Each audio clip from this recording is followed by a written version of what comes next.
Immagina di vivere in un mondo di oscurità, dove ogni passo è un'incognita e ogni sogno sembra irraggiungibile. Immagina di trovarti intrappolato in un silenzio senza fine, dove le voci del mondo sembrano così lontane e tutte le strade appaiono chiuse. Ora immagina di trasformare tutta questa oscurità in una luce capace di illuminare la vita di milioni di persone. Questa non è una storia di fantasia, questa è l'incredibile storia di Louise Bray. Siamo in Francia, a est di Parigi, più precisamente a Couvray. È una notte gelida, è il 4 gennaio del 1809 e il mondo è pronto a dare il benvenuto a Louise Bray, un bambino capace di lasciare un segno indelebile nella storia dell'umanità. Cresce curioso, vivace, uno spirito sempre in movimento, come se il mondo stesso fosse una vastità di misteri da svelare. Ogni angolo del suo villaggio, ogni albero, ogni ruscello sono enigmi da decifrare con occhi pieni di meraviglia. Non si accontenta della superficie, la sua curiosità lo spinge oltre, alla scoperta di un mondo che per lui non ha confini. Ma il destino non si fa attendere, arriva in fretta e ci mette soli 3 anni per cambiare per sempre la vita di Louise. Louise adesso ha 3 anni, siamo nel laboratorio di suo padre, un piccolo artigiano sellaio che produce articoli in pelle per i cavalli e i muli dei contadini locali. Affascinato dal luogo, dagli attrezzi, dai colori, la sua curiosità instancabile lo porta ad emulare le gesta del padre.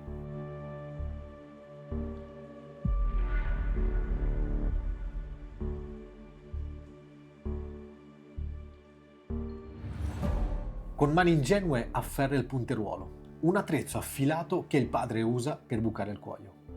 Un attimo di disattenzione, un movimento maldestro e lo strumento gli sfugge dalle mani ferendo il suo occhio sinistro.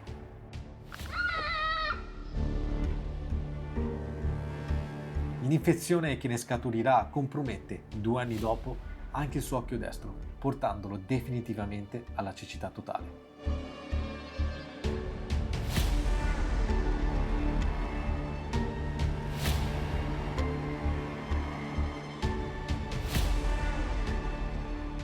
Louise ha 10 anni ora e nonostante la sua condizione è uno degli studenti migliori della sua generazione. I suoi genitori, guidati da un amore instancabile e dalla convinzione che l'istruzione potesse aprirgli nuove possibilità, lo hanno sempre incoraggiato a studiare, sottolineando quanto una solida formazione culturale fosse essenziale.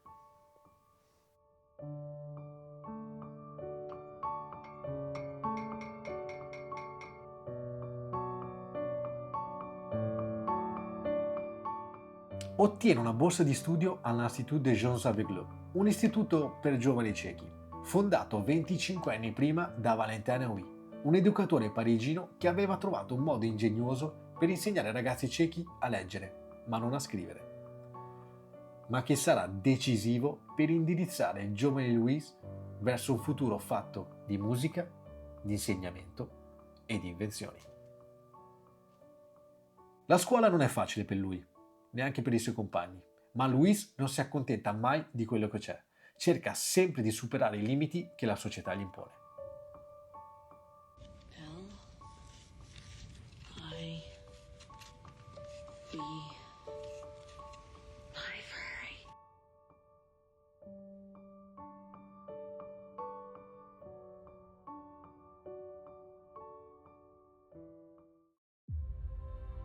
Ragazzi, sono Charles Barbier de la Serre, capitano d'artiglieria.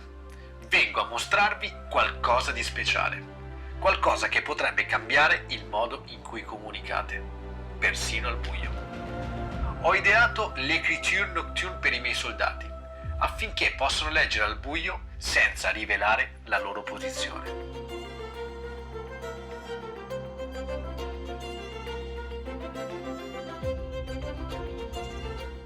La mente di Louise, temprata dalle difficoltà e affilata come la lama di un fulmine, scatta in azione, accendendosi al rombo delle parole del Capitan de la Serre. Passano gli anni, lavora duramente, diventa la sua prima e unica missione di vita: creare un alfabeto che permettesse ai non vedenti e non di leggere e scrivere con facilità.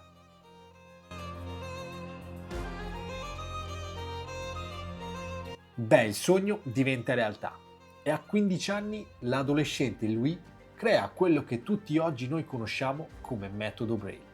Un sistema che si basa su 6 punti in rilievo disposti su 2 colonne verticali da 3, che permette numerose combinazioni per rappresentare lettere, numeri e persino note musicali.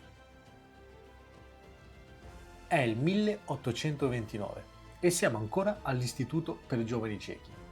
Ma non è un giorno qualsiasi, è il giorno in cui esce il saggio Procedimento per scrivere le parole, la musica e il canto corale per mezzo di punti di rilievo ad uso dei ciechi ed ideato per loro.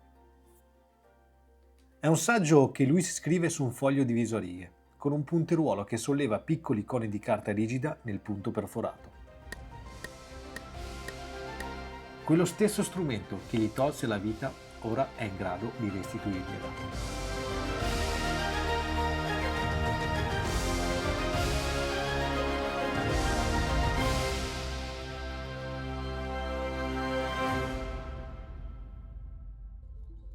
Eppure, come accade con le grandi invenzioni, il Braille non è accolto subito con il favore che merita. Il mondo non è pronto per un cambiamento tanto radicale. Molti lo rifiutano, lo ignorano, addirittura lo combattono. Il giovane genio non si dà per vinta e continua a lavorare duramente per migliorare il suo sistema, insoddisfatto di fermarsi al risultato finale, fino alla data della sua morte. È il 6 gennaio 1852. Siamo a Parigi. Louis ha da poco festeggiato il suo 43esimo compleanno, ma purtroppo sarà anche l'ultimo, perché oggi è il giorno in cui il mondo vedrà per l'ultima volta l'inventore dell'alfabeto Braille. Una forte tubercolosi aggressiva. Questa è la diagnosi. Una malattia che ha contratto probabilmente all'interno dell'istituto che lo accolse da bambino, ma che purtroppo lo porterà via così giovane. La sua invenzione, quella che lui stesso aveva perfezionato e che inizialmente avevano criticato, divenne nel tempo un simbolo globale di libertà, uguaglianza e indipendenza. Louis in pochi anni aveva cambiato per sempre la vita dei non vedenti. Non solo aveva reso possibile la lettura e la scrittura, ma aveva dato loro la possibilità di partecipare alla società con pari dignità. Una realizzazione che oggi è riconosciuta in ogni angolo del mondo. Louis ci insegna che le difficoltà, anche quelle che sembrano insormontabili, possono trasformarsi in opportunità.